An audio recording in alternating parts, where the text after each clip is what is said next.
So 67%, so we're going to be charging 15-র সঙ্গে বাড়তি 37% যোগ করে গেল এপ্রিলে বাংলাদেশি পণ্যে যে শুল্ক বসিয়েছিলেন মার্কিন প্রেসিডেন্ট ট্রাম্প 3 দফায় আলোচনা শেষে সেই বাড়তি শুল্ক কমিয়ে 20% করেছে ওয়াশিংটন। অর্থাৎ 35% শুল্ক দিয়ে যুক্তরাষ্ট্রে রফতানি হবে বাংলাদেশি পণ্য।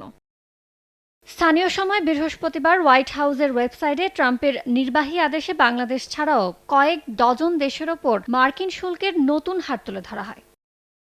একে ধারাবাহিক আলোচনার সফলতা হিসেবে উল্লেখ করে সরকার। তবে শুল্ক হার আরও কমানোর চেষ্টা অব্যাহত রাখার পরামর্শ রাজনীতিকদের। এটা তো ফাইনাল কিছু না, এটা তো একটা চলমান প্রক্রিয়া টেরিফ।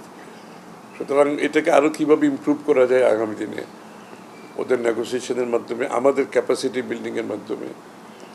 আর আমাদেরকে তো শুধু যুক্তরাষ্ট্রের উপর নির্ভর করে আমাদের অর্থনীতি বসে থাকতে পারবে না।